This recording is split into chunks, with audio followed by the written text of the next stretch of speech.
Alhamdulillah, sambung sesi yang kedua. Jadi pada sesi pertama tadi kita telah bicarakan tentang kerangka untuk ibadah umrah, iaitu pelaksanaan umrah itu bermula daripada rukun umrah, pertamanya ihram umrah, yang kedua tawaf umrah, sa'i umrah, berrutin umrah dan tertib umrah. Manakala bagi umrah dua perkara. Pertama, niat ihram itu di miqat. Jadi tuan-tuan sudah pun kita tayangkan faham tentang miqat, tempat kita berniat, tempat untuk melaksanakan niat.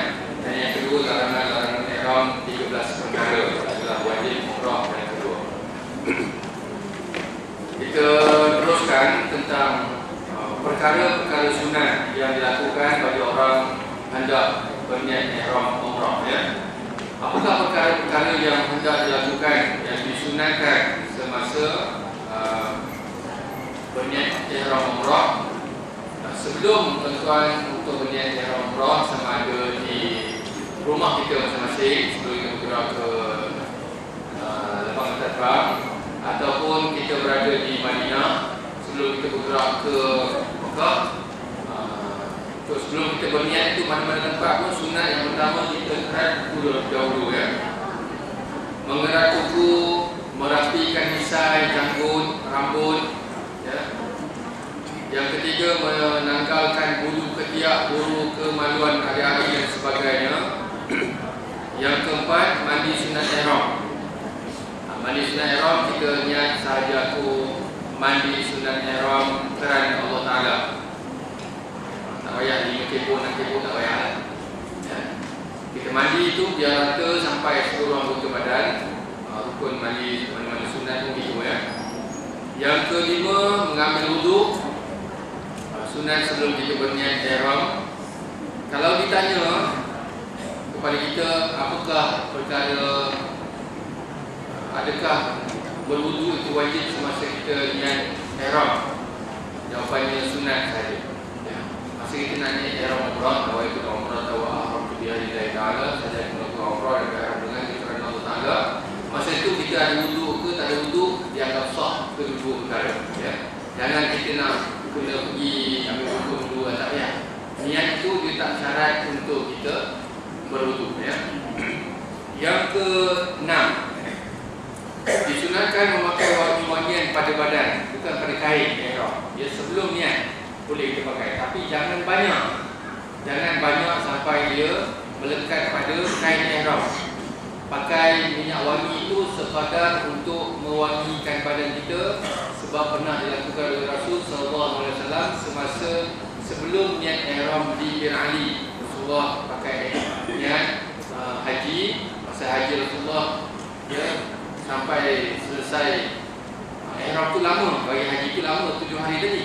Jadi Rasulullah, ya, berwangi-wangian sebelum niat ihram haji, ya.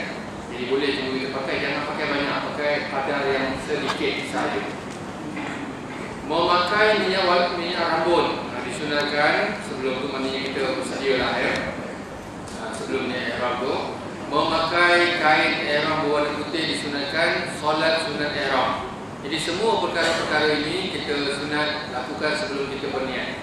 Sebelum nak masuk ke ihram, kita boleh pakai minyak wangi sedikit, kita pakai minyak rambut sedikit, kita buat potong kuku, potong apa semua risan sebagai sebab lepas ihram nanti kita tak boleh dah. Ya, kalau ihram haji itu katakan dalam 7 hari, 10 hari, masa itu panjang. Jadi minyak wangi itu ada set saki bakinya masih ada. Rambutnya masih lagi tersusun rapi. Kukunya masih tak cukup panjang. Jadi dia sudah bersedia untuk menghadapi haji itu lebih baik, ya. Lebih mudah untuk dia buat. Dan sembahyang sunat ihram, tuan-tuan, saya nak tambah satu perkara. Sembahyang sunat ihram ini adalah sembahyang sunat yang dilarang pada waktu yang diharamkan. Contohnya, kalau sekiranya tuan-tuan sudah pun melaksanakan solat fardu asar di Mekah dan Masjidil Haram, pakai ihram, kemudian nak pergi ke Tan'im, nak buat umrah kali kedua, kita duduk di Masjidil Haram, kita sembahyang pada asar dan sembahyang asar. Kita pergi ke Tan'im dalam waktu asar, diharamkan untuk sembahyang sunat ihram. Kita masuk masjid Tanah itu, Masjid Aisyah tu, kita hanya perlu sembahyang sunat tahiyatul masjid saja. Apa yang sembahyang sunat ihram, ya. Sebab sembahyang sunat ihram ni dia kita niat dulu, kemudian sebab tu datang hujan, lepas niat tu baru jadi ihram. Dia yang boleh hanya sebab itu dah datang dulu. Contohnya dah meninggal dunia, baru sembahyang jenazah, sembahyang tu tak apa. Jadi gerhana bulan dulu. Walaupun gerhana bulan tu lepas kita sembahyang fardu asar, datang sebab tu dulu, gerhana tu datang, baru kita sembahyang sunat yang dibenarkan. Kalau sembahyang sunat yang benda tu datang lepas itu, lepas niat tu baru datang, baru ya sembahyang itu tidak dibenarkan. Contohnya sembahyang sunat hajat, sembahyang sunat minta hujan, hujan tu datang akan datang, hajat tu datang akan datang, ihram tu datang depan, kita belum lagi waktu-waktu yang dilarang itu diharamkan sembahyang. Apa waktu yang 5 waktu yang diharamkan?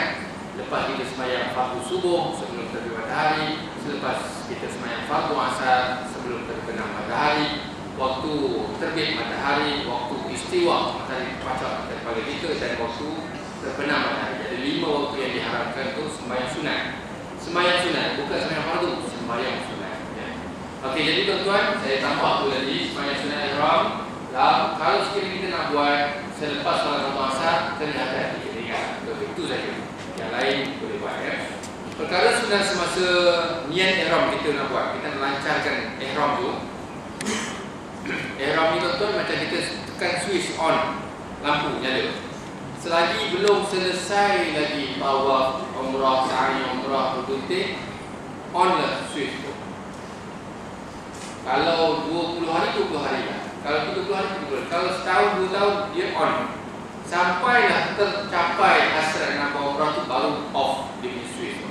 Ataupun kalau tak dapat, macam tadi hilang ke Hong Kong tadi, dia pergi buat dengan tahala besar, cari kambing, sembelih, gunting, stop situ, off dari situ. Ataupun cara ketiga, dia meninggal dunia dalam ihram. Masa dia ditubumikan, dimandikan, dikapankan, tak boleh pakai minyak wangi, tak, semua tak boleh. Dia macam ihram ni tuan-tuan, bila tuan hidup dengan ihram, bila mati dibagikan di padang mahsyar nanti ada petanda ini orang mati dalam ihram. Macam orang mati syahid dengan baju-baju udara, tak boleh itu, tak boleh macam-macam. Macam tu lah.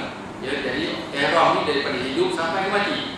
Sebab itu bukan senang tuan-tuan. Kita nak pergi umrah ni, pastikan umrah itu sah. Jangan bicara tentang kehilangan umrah baru banyak. Kamu apa kali umrah? Aku dulu 7. Orang tak sempat jawab, dia jawab. Jangan cerita tu. Cerita hukum sah tak sah. So itu yang penting. Jangan kita pergi itu untuk berbangga dengan bilangan, tetapi pastikan kita sah itu, ya. Semasa amalan sunat masa ihram itu nak niat ihram.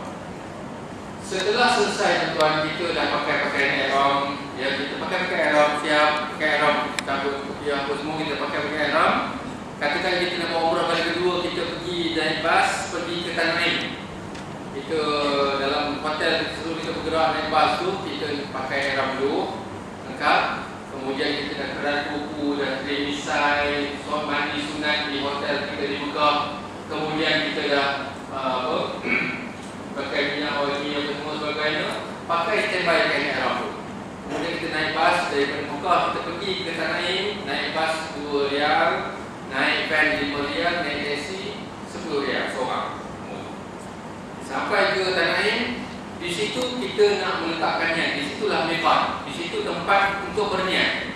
Kita tak boleh niat di Mekah, salah, ya. Kita pergi ke Tanah Air, naik bas, terniat di luar. Kemudian kita kalau bukan waktu yang diharapkan sembahyang di waktu tadi, kita sembahyang sunat ihram dalam masjid tersebut di Tanah Air.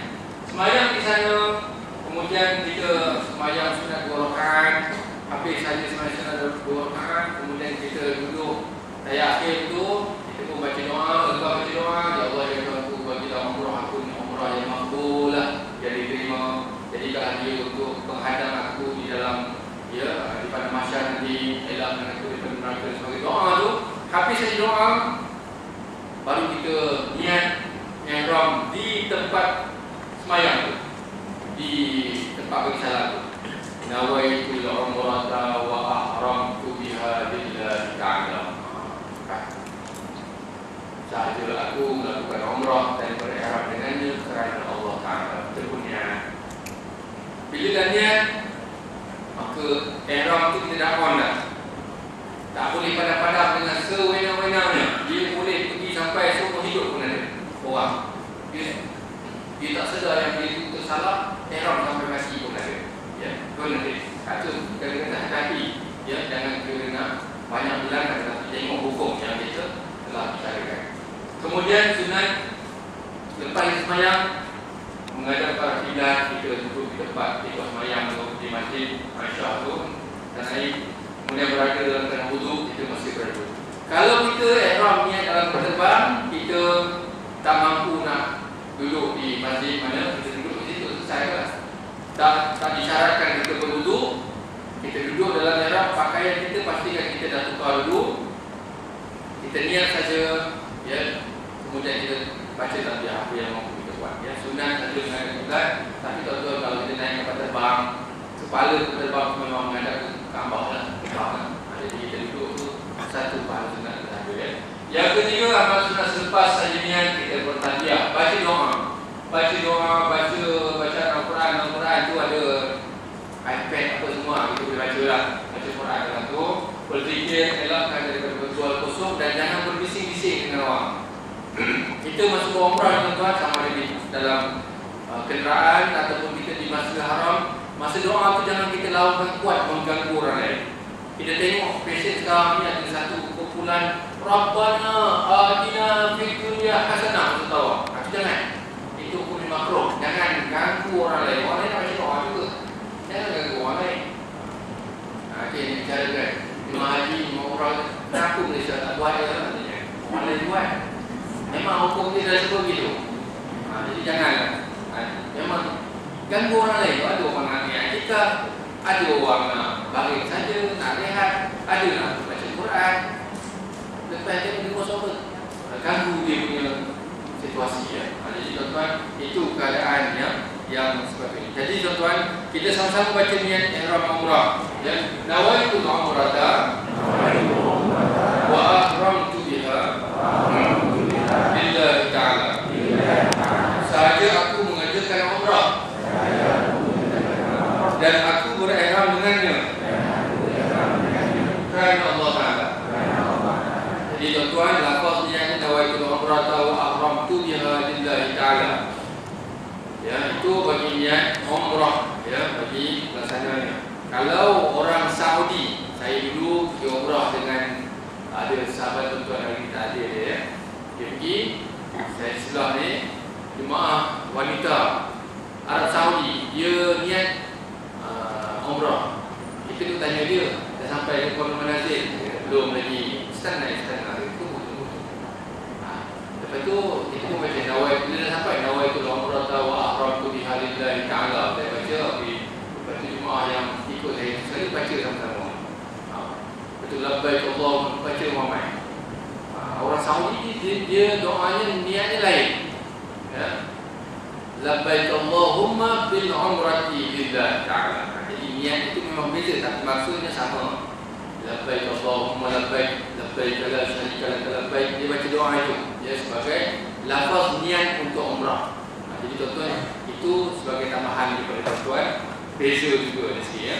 Jadi apabila setelah seseorang itu berniat dalam keadaan bersedia untuk melakukan ibadah umrah, pakaian ihram kena pakai dulu. Kalau tak pakai ihram, maknanya satu larangan ihram sudah pun dia buat. Dia kena bayar dam 60 riyal. Satu kesalahan 60 riyal. Saya cerita dulu pada awal ya. Okey, kita tengok. Kalau kuku dia cabut masa ihram 60 riyal. Kalau baju dia pakai 60 riyal. Kalau rambut dia lah jatuh kena riyal. Jadi kalau campur-campur ada 180 riyal, kena bayar kepada pegawai miskin di tanah suci Mekah lagi. Macam mana bilangan nanti kita tengok apa kategori-kategori kesalahan itu ya. Yang penting sekarang tuan-tuan, kita tengok niat ini cukup penting. Nak buat ini adalah rukun umrah yang pertama ya. Okey, kemudian kita sudah lalu tempat tadi ya, bagi miqat tempat orang berniat bagi orang luar kota Mekah. Siapa yang kita di Malaysia, kita tengok Malaysia kita nombor 2 dengan nombor 4. Saya dah terangkan tadi ya, nombor 2 dan nombor 4. Bagi orang yang berada Malaysia pergi Madinah dulu. Bagi orang yang masuk ke Mekah melalui pintu Madinah, dia akan melihat bibir Ali, pagar tadi. Bagi orang yang terus masuk dari Malaysia terus ke Mekah, dia akan masuk. Bagi orang yang datang daripada Asia, sama ada Brunei, Malaysia, Indonesia, Filipina, Australia dan sebagainya, mereka akan masuk melalui pintu kawasan di dalam sebuah terbang Qamul Manazil yang akan dimaklumkan. Orang yang datang daripada Iraq, Zatul Ertin, daripada Syam, Jufah, daripada Yaman, jalanlah. Ya. Jadi apa kenderaan yang kita naik? Sama ada kita naik kenderaan daratan, kita naik kenderaan lautan, kita naik kenderaan udara, semua kita kena tempuh kawasan ini dan berniat di kawasan itu. Ya, itu sempadan terakhir. Kalau niat awal, maka ihram itu onnya awal. Sampai di situ penyudahnya. Apa akan jadi kalau dia berniat lepas saja? Sempadannya tadi contohnya tuan, sempadannya sepatutnya di Qamul Manazil, tiba-tiba dia berniat di depan ni sampai di tidak dan landing ke terbang baru tersedot terjaga. Dah sampai tidak, tak berniat tadi. Apa akan jadi di sini? Bermakna dia sudah buat salah satu larangan yang wajib dibuat, iaitu tidak berniat ihram di miqat. Wajib. Apa hukum wajib umrah? Wajib umrah tadi kalau kita tinggalkan, dia berdosa dengan sengaja tinggalkan, berdosa dan kena dam. Kalau tak sengaja, tidur-tidur sedar-sedar dah sampai ke Jeddah, dia tak berdosa, tak sedar, tetapi tetap kena dam, kena bayar. Jadi tuan-tuan, apa bayarannya? Bayarannya seekor kambing, RM350. Jadi bermakna dalam kapal terbang tu jangan huha-huha lah. Tidur dulu, sehat dulu sampai 8 jam. 8 jam tu tidur lama dah, 5 jam, 6 jam tu dah terjaga lah. Lepas tu niat lah, ya. Okay. Kemudian tuan, ya, itu contoh masalah lah, contoh masalah. Contoh jangan pendek pun ni, jangan risau. Ya, cuma saya nak bagi tahu, siapa yang berniat dalam kawasan ini, dia tak berniat sebelum dia bertempat belakang ni, sebelum berani, dia tak berniat. Ya, dia niat lepas dalam kawasan ini. Antara Mekah dengan tempat ini, bermakna dia sudah melakukan salah satu kesalahannya, tidak berniat di miqat yang telah ditetapkan. Tuan-tuan, miqat ini sebenarnya telah dipancang oleh Malaikat Jibril AS. Saya beritahu ni, pancang ni tempat ni bukan syok-syok aja. Tak ni, kita mau haji tak ni, bukan. Ni Jibril AS kota ni. Pancang ni. Ya, siapa yang turun syariat haji umrah ni tuan? Nabi Allah Ibrahim AS. Kita Nabi Muhammad ni hanya meneruskan legasi Nabi Ibrahim tu saja. Syariat ini sebenarnya telah turun kepada Nabi Ibrahim AS yang diuji pada awal sesi dulu. Dia kena sembelih anak dia kena tinggalkan isterinya berdua-duaan di Kaabah. Jadi sebenarnya ini legasi ni. Tugas Malaikat Jibril sebenarnya sungguh-sungguh dahsyat dan sungguh-sungguh hebat, ya. Okey, jadi tuan-tuan, ini sempadan bila sampai ke tempat ini sempadan terakhir. Jangan di sini tidak, ya. Jangan melepas kawasan itu baru berniat, ya. Jemaah haji 30,000, ada juga hampir 1,000 orang juga hadapi masalah niat melepas dari kawasan. Hampir 1,000 tu tuan. Pergi 30,000, 1,000 tu maklum je lah, macam-macam hack. Tapi tak payah saya cerita kat sini lah tuan, ya. Minta tuan-tuan pastikan ini sempadan terakhir untuk kita berniat. Lebih baik tuan-tuan sebelum 2 jam kena landing dia dulu saya. Ataupun langkah dari rumah kita pulang. Kalau tahan, buat. Ya, kalau tak tahan, ikut apa yang telah dibantuan. Okey. Kemudian yang kedua, apa yang kedua itu miqat tempat bagi jemaah haji, jemaah umrah, penduduk yang berada di dalam Mekah, dalam kota Mekah, keluar ke tanah halal seperti di Arafah, tanah Hudaybiyah dan Masjid. Ya. Jadi bagi orang yang telah berada bermukim di Mekah, sudah duduk di kawasan Mekah, bermakna dia sudah berada penghuni kota Mekah, dia akan berniat, tak perlulah dia pergi ke Qamul Manazil nak pergi naik Qamul balik, nak pergi ke Qamul 400 km pula, dia hanya pergi 50 km saja kita naik untuk kita semua perbanyakkan umrah tu, ya, memudahkan, ya. Jadi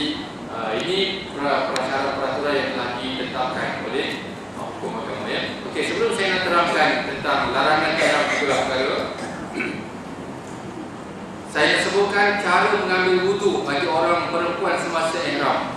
Wudu caranya sama macam rukun wudu yang kita akan bicara di depan, insya-Allah kita masa taharah. Wudu bagi wanita sama macam biasa dilakukan di tanah halal kita di Malaysia, sama. Auratnya jaga, yang penting masuk di tanah suci Mekah, kita berwudu, ikut rukun wudu yang 6 tu.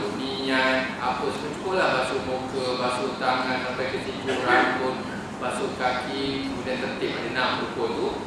Cuma masa di sana, kalau sekiranya tuan-tuan kita ada alternatif untuk pakai spray, ini mungkin saya rasa soalan ini berkaitan dengan spray lah. Spray ni jangan kita sapu muka itu selagi belum ada lelehan berlaku pada semburan tersebut. Maksudnya biar air itu bertakung memenuhi kawasan muka sehingga dia dah mulai berkumpul titisan tersebut, sehingga dia membuat satu aliran untuk menitik ke bawah. Bermakna dah dekat, dah sampai seluruh ni, baru kita mentonjok ke bawah, kita menyapu kawasan muka. Baru kita satu. Jangan kita semua tak sempat lagi dia nak berkumpul, tak jadi power lagi. Air ni dia power. Nah, sebab tu air yang 2 kolam dia jadi power. Walaupun air mustamal campur mustamal 2 kolam dia jadi mutlak power.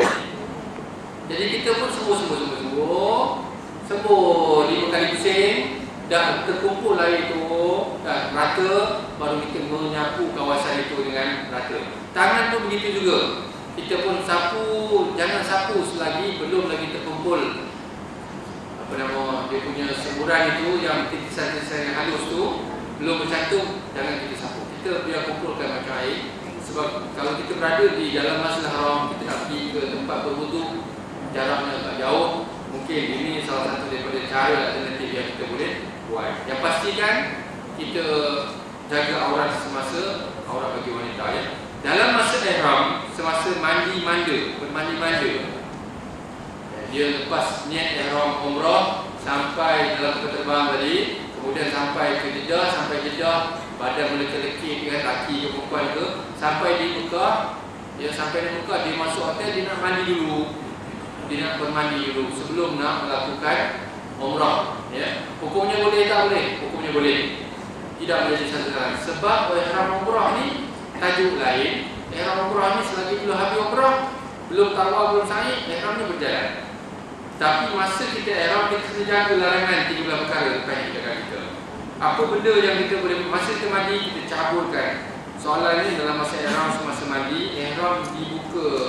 Boleh tak dibuka ihram kita nak pakai, kita cabut semua pakaian, kita bogey dalam bilik air tu. Boleh tak? Hukumnya boleh. Sebab kita seorang aja, kalau bogey pada orang kan boleh lah. Hukumnya boleh. Boleh. Cabut pakai ihram tidak menjadi satu kesalahan semasa ihram. Cuma jangan pakai pakaian berjahit semasa ihram. Larangan itu. Jadi kita pun mandi kalau pakai kain basah lah. Itu saya bagi ke hujung tu tuan-tuan, kan. Pakai mandi kain basah lah, pakai kain basah, ya. Itu. Kemudian bila dah mandi,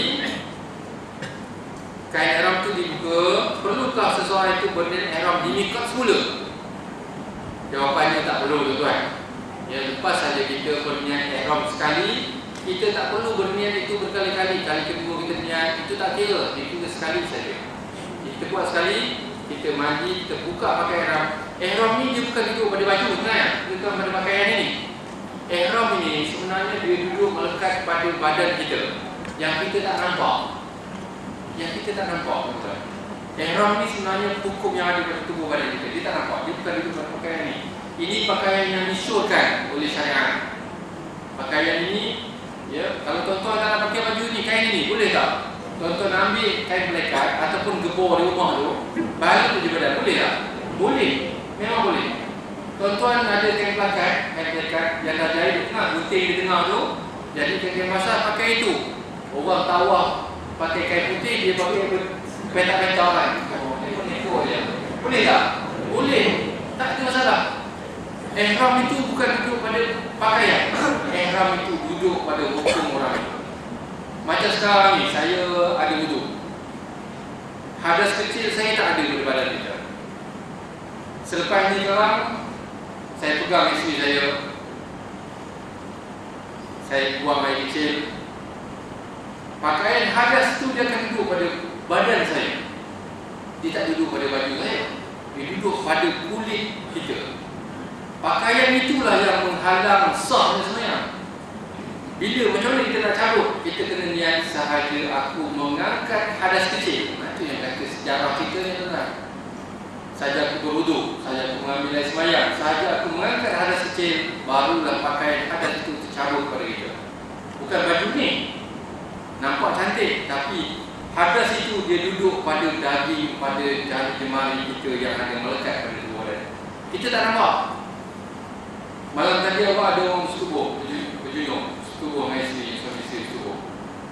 Bangun pagi, dia ada pakaian hadas besar pada tubuh badannya. Macam mana nak cabut itu? Kena mandi hadas besar.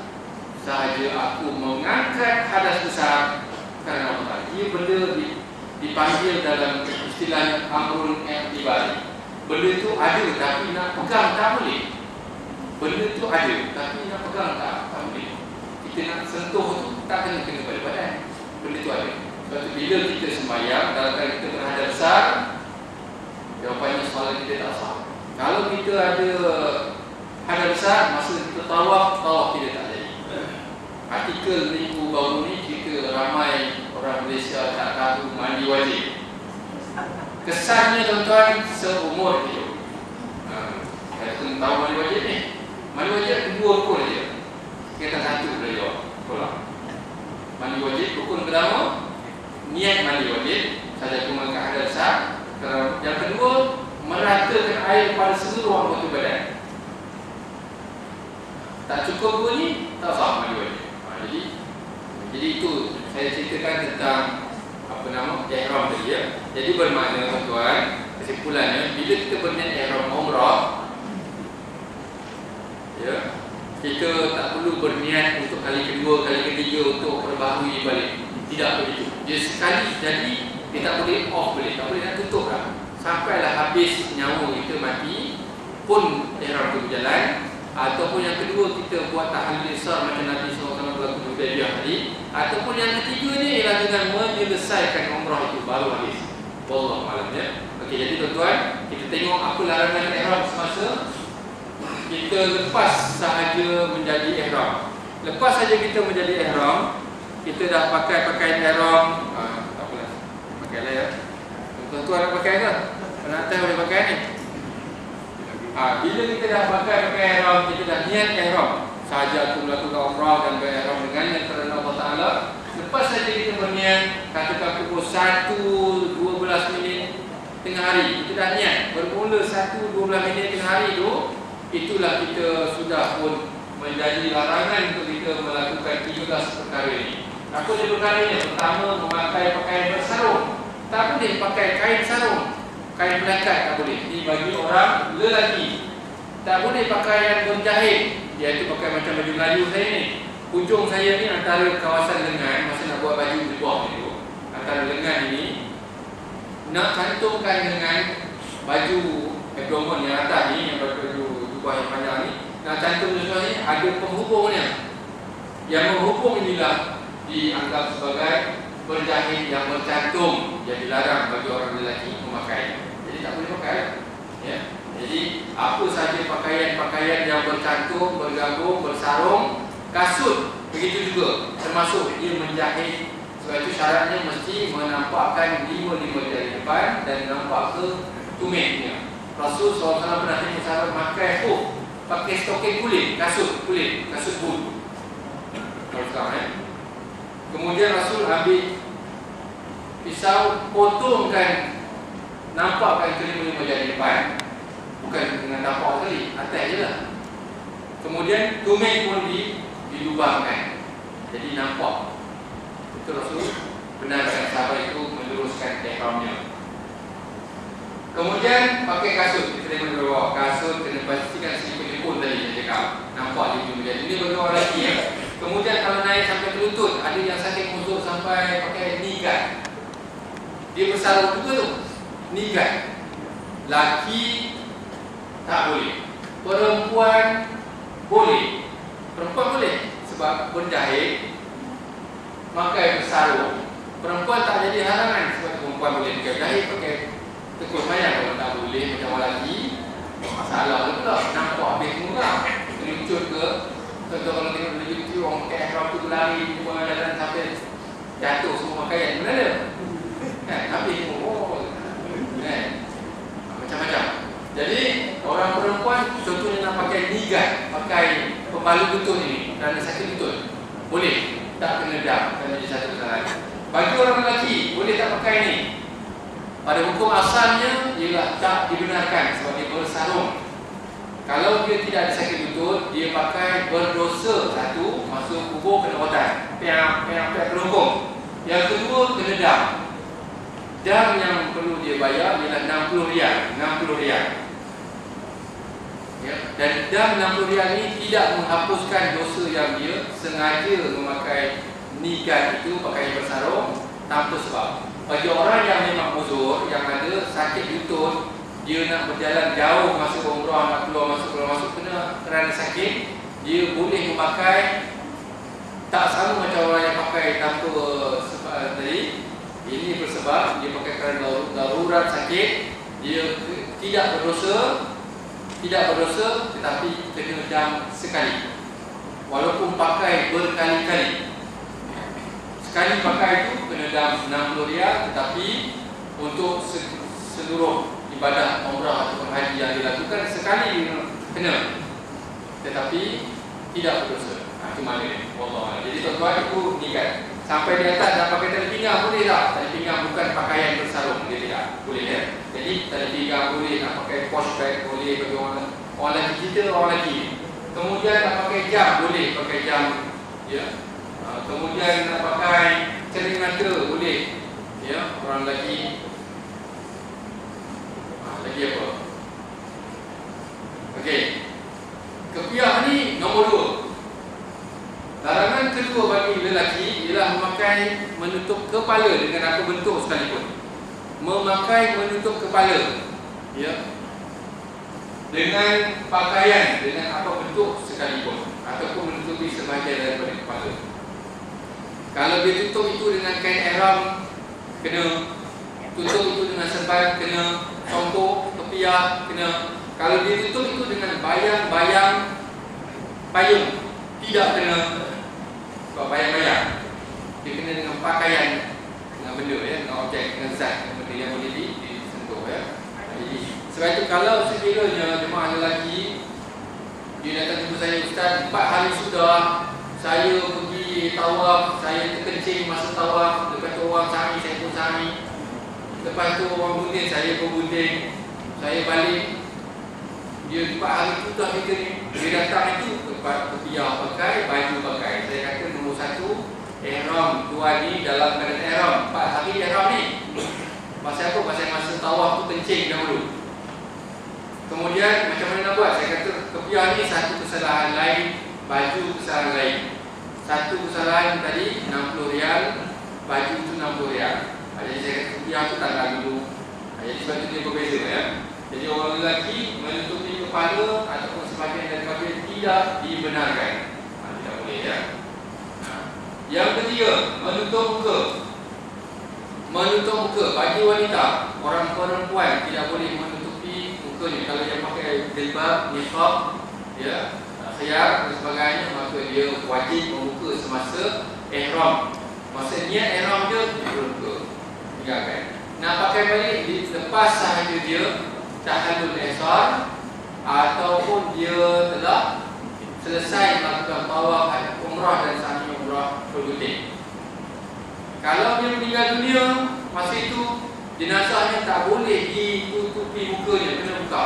Haram masa nak mandi, nak segala dia, tak boleh pakai minyak wangi, tak boleh pakai minyak atar, nak pakai ya, benda-benda yang berwangi tak dibenarkan. Orang lelaki tadi pun itu juga, kena buka.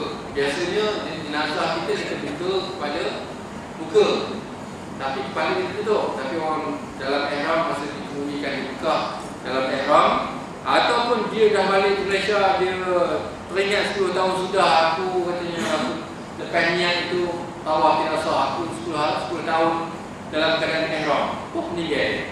Orang yang dengar cerita tu kena uruskan dia dalam keadaan ihram. Maknanya sampai sekarang dam ceritanya kena harta orang itu kena tahan dulu lah. Kena bayar dam dulu. Hutang dengan Allah 10 tahun cerita. Ya. Kemudian menutupi muka bagi wanita.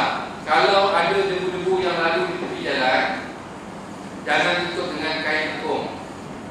Ya, tutuplah dengan tangan. Kalau habis bagi salam, kita sapulah dengan tangan. Ya. Jangan tutup muka. Yang penting jangan tutup muka lah. Ya. Sebab memakai dalam selepas ada orang memakai ihram, tak boleh tutup muka ni. Macam mana pula kalau orang itu dia berada di tempat yang penuh pesakit. Dia bertugas di Mekah sebagai nurse, pakai mask, pakai penutup muka, penutup hidung, mulut ini. Orang pergi nurse, ya, nurse jururawat. Dia sama macam pakai nigat tadi. Dia memakai kerana darurat. Dia memakai di Mekah kerana Mekah tahun ni katanya penuh dengan debu, potensi untuk orang pakai asma apa semua. Dia pun ada penyakit itu, kerana darurat dia pun pakai. Selagi mana dia memakai berulang kali, berkali-kali, dia memakai satu kesalahan, satu dam, tetapi pakaian itu tidak berdosa bagi kerana darurat. Faham? Sama macam nigat tadi. Dia pakai berkali-kali dalam haji umrah tadi, satu dam 60 riyal tunggu dia bagi. Ya, 60 riyal ini, kemudian bagi 60 riyal ni tuan-tuan nak bagi siapa? Nak bagi 60 riyal ni nak bagi 6 orang fakir miskin. 10 riyal, 10 riyal, 10 riyal 3 orang, 10 riyal, 10 riyal, 10 riyal 3 orang. Jadi kena cari 60 riyal nak bagi 6 orang fakir miskin, tak boleh 60 riyal bagi seorang tadi, tak boleh. Kena bagi beda kan. Itu pun sedekah wajib yang mesti kita buat, ya. Jadi bermakna tuan-tuan, bagi wanita tadi memakai menutup kepala, menutup muka, ya, menutup muka, pastikan dia kalau kerana uzur sakit tadi memakai mask, memakai penutup hidung dan mulut kerana kerja dan sebagainya, bermakna kena tetap kena bayar dam. Sebab petugas tabung haji salah seorang jururawat dan doktor pun ada. Mereka pun kena pakai. Dalam ihram mereka kena pakai, jadi kena dam, perlu membayar, ya, dam tersebut.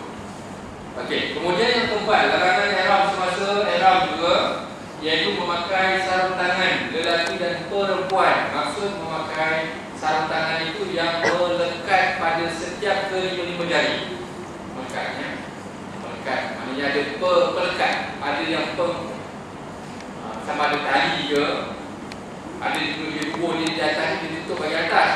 Kemudian dia ada benang pula, ataupun ada getah pula yang melekatkan antara jari-jari itu bagi supaya dia melekat. Itu pun dianggap sebagai sarung tangan, ataupun sarung tangan yang memang sarung terus. Sarung tangan tidak dibenarkan semasa ihram. Nak pakai dekat ihram boleh lah. Nak pakai, ya, tutup kepala boleh lah selepas ihram selesai. Yang kelima, memakai bau-bauan. Lepas saja orang itu berniat ihram umrah, tidak boleh mengambil faedah mana-mana bau-bauan. Sama ada dia mengambil faedah bau-bauan itu minyak atar ke, minyak perfume ke, yang sembuh-sembuh ke, minyak tersebut, minyak wangi tersebut dia semburkan di badan, satu kesalahan. Kena dam, kena. Jadi dia haram. Ini perkara ni haram, ya, haram. Tak boleh buat. Pada pakaian, dia sebut pada baju, haram tu pasti dia pakai. Tak boleh juga. Ataupun pada minuman, makanan. Kalau ada wangi-wangian pada makanan, minuman. Ini dari segi hukumnya sebut, tapi pada zaman kita ni mungkin tak ada lah, ya. Dari segi makanan yang ada perwangi-wangian, yang memang khas untuk wangi-wangian, tidak, ya. Ataupun menghidunya ke dalam hidung. Kita datang, kita mengambil faedah bau-bauan pada baju, tak lekat, tapi dia tak ada, dia hijau. Wangi, wangi. Yang ini faedah dalam bentuk baju pun tidak, pakaian pun tidak, makan minuman pun tidak. Ambil, ya. Pun kena lah 60 riyal. Bayar, kena bayar, ya.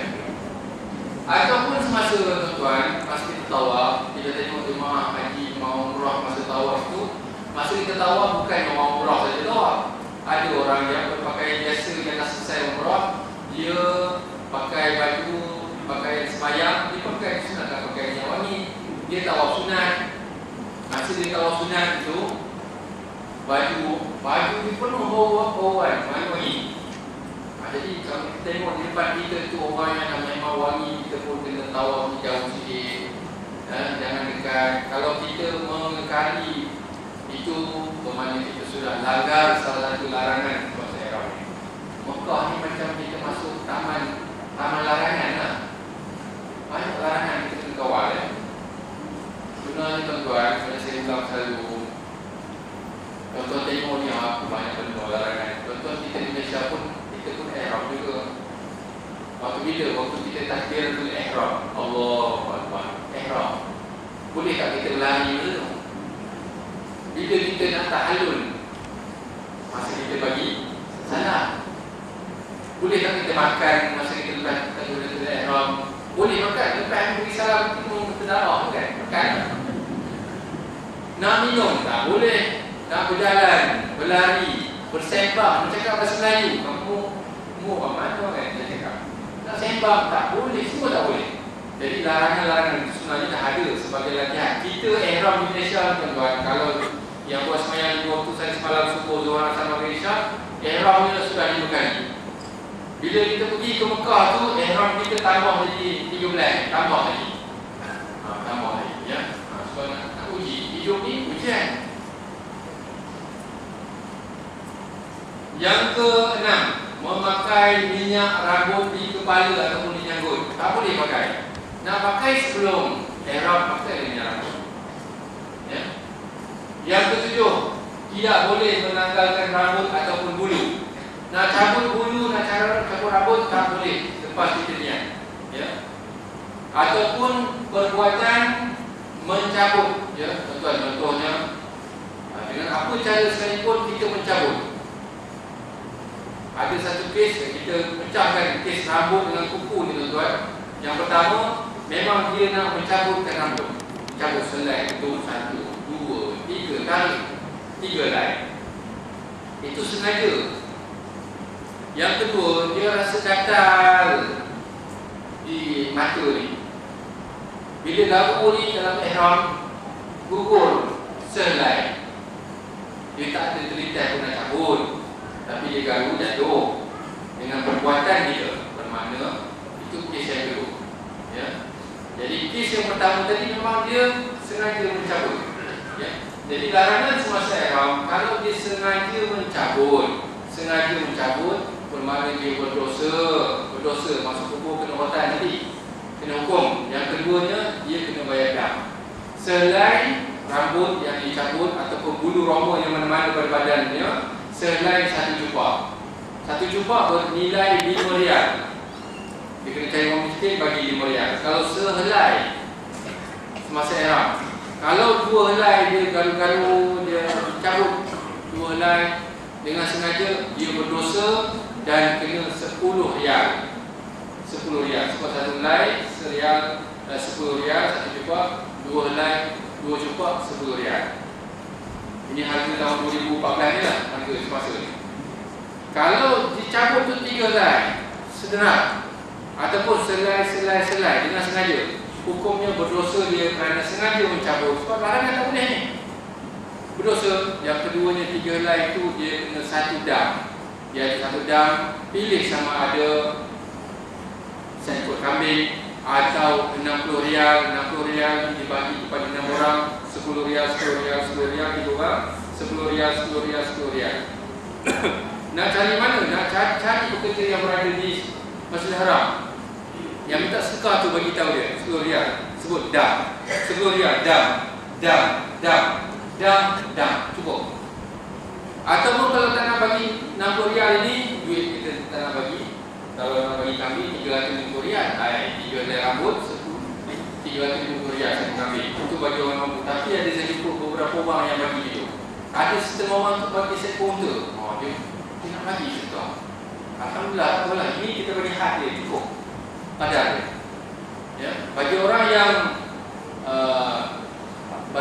yang 3 helai rambut tadi seekor kambing, atau yang keduanya RM60, RM10, RM10, dam. Tiga orang ini kita juga sama, ada 6 orang. Ataupun yang kalau tak mampu yang kambing atau RM60, puasa selama 3 hari, ya. Puasa 3 hari. Puasa tu boleh buat di Mekah boleh, di Madinah boleh, di Malaysia pun boleh. Niatnya saja aku melakukan puasa besok hari untuk melaksanakan dam. Kita sebut dam. Takdir itu disebut nama dia. Ya. Soalan ni agak sensitif, tapi saya terpaksa cerita juga. Ya. Sekarang kita tahu kalau tangannya bulu atau rambut kena dam. Ya. Dan kita dapati sebelum kita nak berniat ihram, disunatkan kita bercukur hari-hari, mencabut bulu ketiak dan sebagainya. Apakah boleh atau tidak kita cukur bulu dada? Sebab dekat dada ni pun ada bulu, dekat kaki pun ada bulu. Jadi nak elakkan dengan kena dam ni, banyak sangat bulu ni, kan kita buat tolak ke sana ke sini, tangan dam. Kita keringkan ni dam. Jadi boleh ke tidak? Okay. Dalam perkara ni kita makhluk. Kita bicarakan tentang bulu kan. Bulu kawasan mana yang disunatkan kita mencabutnya pada kawasan yang disebutkan tadi. Selain daripada kawasan tersebut, sama ada di ari-ari, bulu maluan, kemudian bulu ketiak, pisai, janggut, rambut, sebagainya. Selain daripada itu, dianggap bulu roma yang tumbuh melata pada badan kita itu dilarang untuk kita mencabut. Ya. Jadi termasuk dengan bulu mata, bulu kening, apa semua tu dilarang untuk kita mencabut. Bulu roma di ketik, di kaki yang ada mungkin iklan sekarang kan, tarik apa semua, itu semua tu dilarang. Walaupun benda itu dilarang, tapi memang dipromosikan juga. Memang tak boleh. Allah Alam. Jadi maksud yang disunatkan tadi hanya kawasan-kawasan itu tadi. Bulu ada ari, bulu ketiak, ya, bulu pisai dan sebagainya. Jadi sekiranya dalam keadaan ihram, bulu roma, bulu keting kita ni, bulu kota kita jatuh, selai, kenalah. Menanggalkan rambut atau bulu pada tubuh badan kita selai 1 cupak, 2 helai, 2 cupak, 3 helai, 1 dam. Sama ada seekor kambing atau RM60 atau 3 hari puasa. Itu maknanya tuan-tuan. Ya, itu dia punya 3 bulu ni bermakna 3 bulu dari ke atas lah. Kalau 100 bulu pun cabut, maknanya itu dia keadaannya. Maknanya kambing atau RM60 atau 3 hari puasa. Itu damnya, ya. Tak itu mana-mana dulu. Ya. Contohnya tuan-tuan, lepas sahaja kita kita semayang sunat ihram. Kita nak buat umrah ni. Lepas saja kita semayang, kita pun doa, ya Allah bagi umrah aku makbul semua. Kita pun sapu muka, kita buka kita tengok nampak 2 helai. Kita belum niat lagi. Maknanya itu tanda-tanda tu anda nampak kan dah. Selama hari ni kita bukan perasan pun bulu mata kita jatuh, gugur ke apa ke. Tapi bila kita sapu saja ke kawasan muka ni, gugur dia dengan perbuatan kita. Bermakna kalau kita sudah berniat, kena dam. Kalau belum berniat, belum kena dam. Itu maksudnya. Ya, dia punya keadaan. Sebab itu tuan-tuan, masa kita dalam keadaan ihram, bulu-bulu yang berada di kawasan muka ni kawasan yang sensitif. Kita lepas niat saja dalam tempat terbang ataupun kita niat di tanah naik nanti, kita duk rasa macam menguit-nguit saja pada kawasan muka ni. Bergerak-gerak ni macam ada ular sedung kan, dia kan. Rasa macam rasa macam ada je. Tang sini rasa gatal, sana gatal. Kita kejap sana ni. Selama ni tak ada pun. Itu dia tak ada kemahnya tuan. Selama ni kita tak perasan, tapi sebenarnya kita rasa juga. Jadi macam caranya untuk jangan kita ganggu begini. Tempat-tempat ni jangan kita ganggu begini.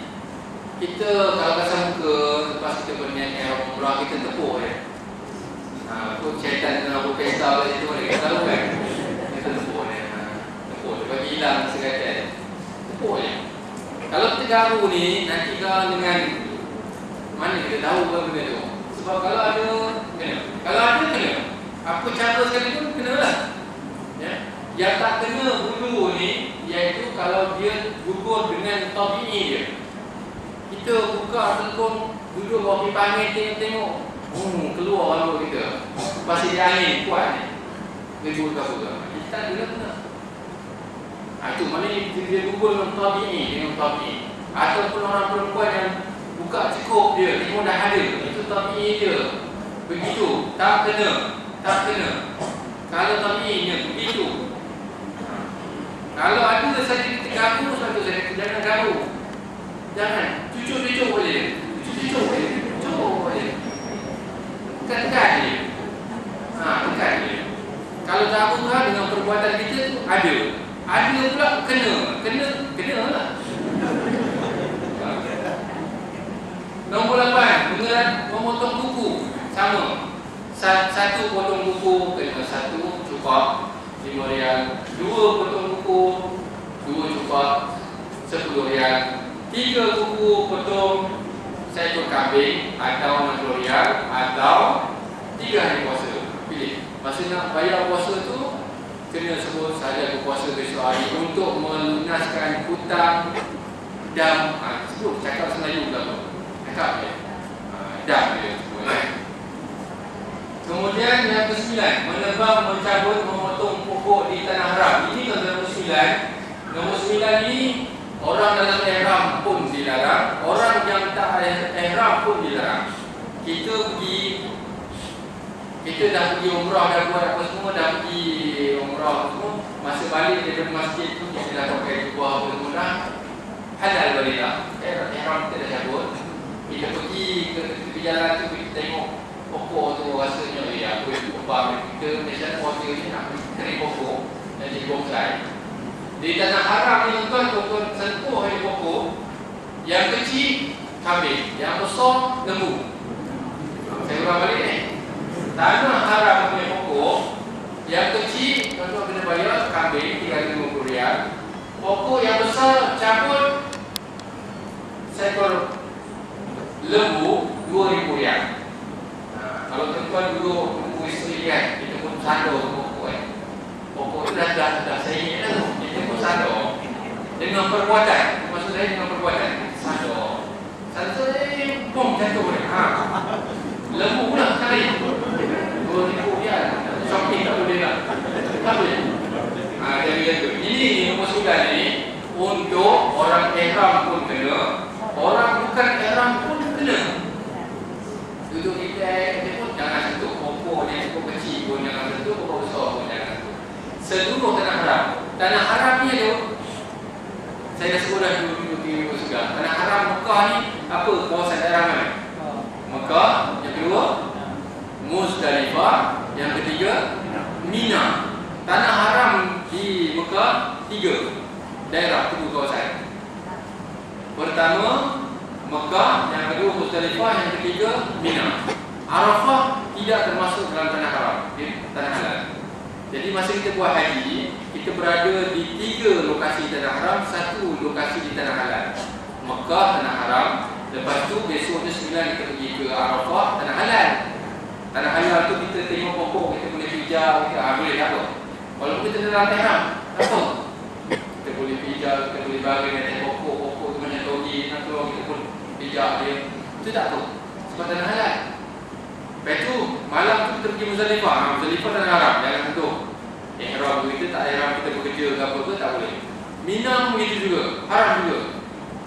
Jadi balik ke Mekah tu buat sama. Ya, jadi tuan-tuan tanah haram Mekah ni 3. Mekah, Muzdalifah dengan Mina. Arafah juga.